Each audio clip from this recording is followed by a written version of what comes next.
ఒకరోజు డోరేమాన్ మరియు నోబితా పార్క్లో ఆడుకుంటున్నారు. అప్పుడు జియన్ మరియు సునియో వచ్చారు. జియన్ డోరేమాన్ను చూచి, నీవు ఒక రాకూన్ కుక్కవు అని అన్నాడు. దాంతో డోరేమాన్ చాలా కోపం వచ్చి వెంటనే తన జేబు నుంచి ఒక గ్యాడ్జెట్ను తీశాడు. ఆ గ్యాడ్జెట్ పేరు ఎనీవేర్ డోర్. వెంటనే జియన్ అమ్మ దగ్గరకు వెళ్లి విషయాన్ని చెప్పాడు. జియన్ అమ్మ వచ్చి జియన్ను కొట్టింది. మరుసటి రోజు జియన్, నోబితా ఇంటికి వచ్చి ప్రాక్ తీసుకురా అని అన్నాడు. నోబితా డోరేమాన్ దగ్గరకు వెళ్లి అన్నాడు. డోరేమాన్, జియన్ ప్రాక్ తీసుకు పిలుస్తున్నాడు, ప్లీజ్ ఒక గ్యాడ్జెట్ ఇవ్వు.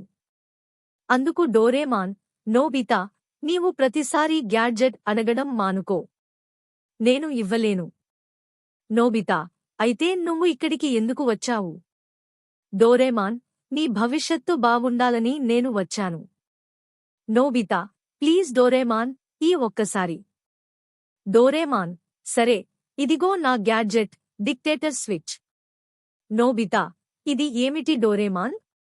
డోరేమాన్, ఇది 22వ శతాబ్దంలో వాడే ఒక గ్యాడ్జెట్, ఇది మనుషులను కనిపించకుండా చేస్తుంది. నోబితా వెంటనే ఆ గ్యాడ్జెట్ తీసుకుని జియన్ దగ్గరికి వెళ్లి దానిని వాడాడు. జియన్ కనిపించకుండా పోయాడు. నోబితా ఆనందంతో షిజుకా దగ్గరకు వెళ్లి అన్నాడు. హే షిజుకా, ఇది డోరేమాన్ గ్యాడ్జెట్, నేను జియన్ను మాయం చేశా. షిజుకా, జియన్ ఎవరు? నోబితా షాక్ అయ్యి వెంటనే డోరేమాన్ దగ్గరకు వచ్చి, డోరేమాన్, అందరూ జియన్ అనే వ్యక్తిని ఎందుకు గుర్తించట్లేదు? డోరేమాన్, నీవు డిక్టేటర్ స్విచ్ వాడేశావు. ఒకసారి వాడితే వాళ్ళు ఎప్పటికీ మాయమవుతారు. అంతకే నోబితా, అయ్యో, జియన్కు ఏమైంది?